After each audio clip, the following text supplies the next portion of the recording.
अस्सलाम वालेकुम friends, smart travel visa guide channel को खुशामदीद। आज हम बात करते हैं यूनान के हवाले से। यूनान की जो वीज़ा कैटेगरी है उसकी क्या वीज़ा रेशो चल रही है, किस कैटेगरी के वीज़े ज़्यादा लग रहे हैं, कौन सी कैटेगरी के वीज़े ज़्यादा रिजेक्ट हो रहे हैं, और इस जो करंट जो मंथ है या करंटली जो वीक है इसके अंदर कितनी वीज़ा इंप्रूवमेंट हुई है, और ऐसे वो लोग जो ऑलरेडी यूनान जा चुके हैं उनका क्या स्टेटस है, क्या वहाँ पे अब लीगली तौर पे बाय एयर या जा सकते हैं टिकट लेके, या क्या उसके अंदर मजीद अपडेट्स हैं वो हम शेयर करेंगे।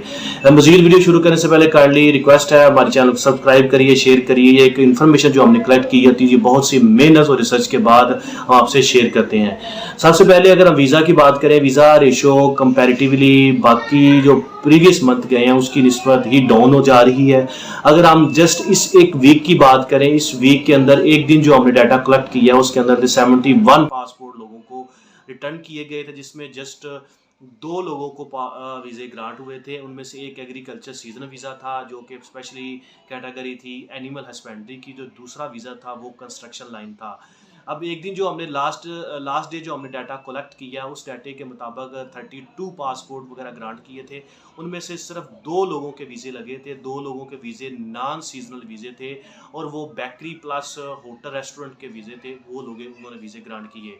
अब बहुत सी रूमर्स हैं, बहुत ज़्यादा इसमें कुछ कन्फ्यूजन है कि जी इलेक्शन की वजह से ये वीज़ा रेशो डाउन है, या इलेक्शन की वजह से ये ऐसे कर रहे हैं, या इलेक्शन के बाद वीज़ा इंप्रूव हुआ। ऐसी कोई इसमें सदाकत नहीं, कोई इसमें सर्टेनिटी नहीं, इलेक्शन का इस चीज़ से कोई बात नहीं। अब जो रियलिटी ये है, रियलिटी की बात ये है कि यूरोपीय यूनियन या यूरोपीय कमीशन ने पाकिस्तान, अल्बानिया, जो बल्गारिया है, 1-2 और कंट्रीज़ पे बहुत ज़्यादा सिक्योरिटी चेक लगाया है रिगार्डिंग वीज़ा के हवाले से, क्योंकि बहुत से लोग जैसे कि यूनान के जिन लोगों को वीज़े भी ग्रांट हुए तो वो भी आगे मूव कर चुके हैं। एक ये ऑथेंटिक रीज़न है जो आपको आइंदा दिनों में महसूस भी होगा कि जो लोग असाइलम के लिए अप्लाई कर रहे हैं, असाइलम उन्होंने तकरीबन यूरोपीय यूनियन ने जो जितनी भी है शेंजन स्टेट है या यूरोपियन स्टेट है उन्होंने इसको डिस्करेज किया है, इसको बैन लगा रहे हैं और इसको असाइलम वगैरह नहीं दे रहे। चाहे वो पॉलिटिकल असाइलम है या किसी भी कैटेगरी की कोई भी असाइलम है उसको डिस्करेज कर रहे हैं और उसको ऊपर सिक्योरिटी चेक ज़्यादा लगा रहे हैं और आपको असाइलम वहाँ पे नहीं मिलेगी। ये एक इन्फॉर्मेशन है। दूसरे नंबर पे अगर आप बात करें कि आपको जो,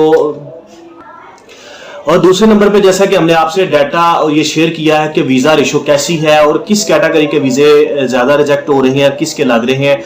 जो एग्रीकल्चर के सीजनल वीज़े हैं, ज़री वीज़े हैं, चाहे उसके अंदर कोई एनिमल हस्बेंड्री है, पोल्ट्री फार्म है, या काश्तकारी है, या किसी भी कैटेगरी है, पैकेजिंग है, सोर्टिंग है, ग्रेडिंग है, इनके फार्म पे काम करना है, या किसी भी इन चीज़ वीज़ों की वीज़ा रेशो बहुत ज़्यादा ख़राब है। जिन वीज़ा जो कैटेगरी के वीज़े लग रहे हैं या जो अप्रूव्ड हो रहे हैं, जो इशू हो रहे हैं, वो उसमें कंस्ट्रक्शन साइट के हैं, इसके अलावा रेस्टोरेंट, होटल, बेकरी के वीज़े हैं, और इसके अलावा शिपमेंट वगैरह के, इनके वीज़ों की कंपैरेटिवली बाकियों के निस्बत वीज़ा रेशो ज़्यादा बेहतर है। ये नहीं कि 100% वीज़ा रेशो है, लेकिन जिन लोगों के वीज़े जो अप्रूव हो रहे हैं, जिनको ग्रांट हो रहे हैं, उनमें ये कैटेगरी ज़्यादा है कंपैरेटिवली एग्रीकल्चर ज़री वीज़ों की निस्बत। अगर आप बात करें जो वीज़े फिर बंद क्यों नहीं कर रहे, ये बंद करना या ना करना उनकी वाज़िया पॉलिसी है, उनकी ये रूल्स है, इसके ऊपर कोई इंटरफेयर नहीं कर सकता।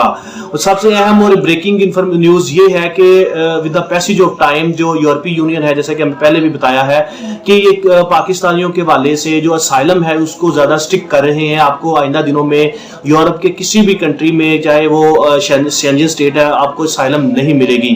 अब सवाल ये है कि ऐसे लोग जो ग्रीस के अंदर जा चुके हैं, क्या वो बाई एयर किसी और कंट्री में ट्रैवल कर सकते हैं बिना अपने मालिक को, अपने एम्प्लॉयर को, या अपने जो उसका जो हेड है, जो जिससे इसने जो उसका बिहार पे टैक्स पे कर रहा है, उसको बताए जा सकते हैं।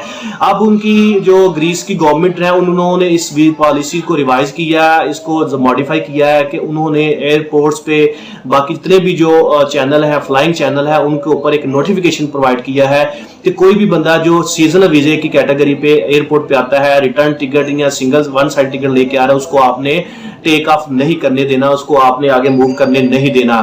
یہ ایک ان کی طرف سے ایک نیا سرکل ہے, اس بنا پہ آپ بائی ایئر نہیں جا سکتے.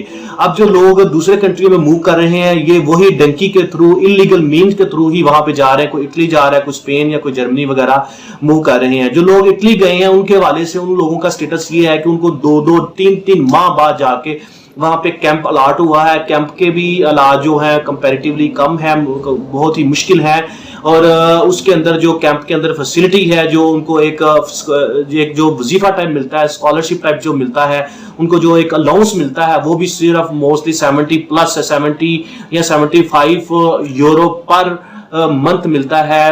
15 دن کے بعد کوارٹرلی تقریباً 33-34 یا 35 یورو گرانٹ کر دیتے ہیں. اس کے علاوہ ان کو جو لوگ ایسے گئے ہیں جو کسی دوسرے کنٹری گئے ہیں, پرتگال گئے ہیں وہاں سے, تو ان کو ایسا فائل لاک نہیں ہو رہی. اور ان سب سے اہم بات یہ ہے کہ آپ اگر یونان چھوڑ کے اس ویزے کے بیس پہ دوسرے کنٹری میں جاتے ہیں, آپ کا سٹیٹس وہی انلیگل امیگرینٹ کی طرح ہو جاتا ہے. آپ کو کیمپ اپلائی کرنا پڑتا ہے, یا آپ کو ایک انلیگل امیگرینٹ کے طور پہ آپ کنسیڈر کیے جاتے ہیں, کیونکہ بہت زیادہ لوگ اپنے پاسپورٹ وغیرہ کو ڈسکارڈ کر دیتے ہیں, ضائع کر دیتے ہیں, چھپا لیتے ہیں, ان کا سٹیٹس شو نہیں ہو رہا ہوتا. وہ ان کو ایسے اسی بیس پہ مہاجر کیمپ, جسے ریفیوجیز کیمپ کہتے ہیں, یہ کیمپ کے اندر رہنا پڑتا ہے. اس کیمپ کے اندر جب تک آپ کو کچھ وہاں پہ ایک ٹیمپریری یا کوئی ایک آفیشیل لیٹر نہیں ملتا, آپ کام بھی نہیں کر سکتے. اس دوران اگر کام کریں گے تو آپ کے لیے ایک بہت زیادہ مسئلے مسائل ہوتے ہیں. تو یہ ساری وہ انفارمیشن ہے. بہت زیادہ لوگ کہہ رہے تھے آپ نے ابھی لیٹسٹ اپڈیٹس نہیں دی. اپڈیٹس یہی ہے کہ ویزا ایمبیسی گرانٹ نہیں کر رہی. اس کی وجہ یہ ہے کہ یورپی یونین میں شینجن اسٹیٹ نے ایک کمپلیٹلی طور پہ پاکستان, البانیا, بلغاریہ اور میکڈونیا وغیرہ کے جو لوگوں ہیں ان کے اوپر انہوں نے ایک چیک لگایا ہے, ریسٹرکشن لگائی ہے ریگارڈنگ اسائلم کے لیے. اب آپ کو آئندہ دنوں میں اسائلم نہیں ملے گی یورپی یونین میں, یا انہوں نے جن لوگوں نے اسائلم لی ہے اس کو انہوں نے لائق بھی کیے ہیں, تو ان کو پھر بھی ڈپورٹ کیا جا رہا ہے. یہ ایک ساری انفارمیشن ہے. مزید اس طرح کی انفارمیشن کے لیے کائنڈلی ہمارے چینل کو سبسکرائب کریے, شیئر کریے اور بیل آئکن میں ضرور کلک کریے گا. ریگارڈنگ کوئی بھی انفارمیشن آپ کو اپڈیٹ کرتے رہیں گے. Thank you so much.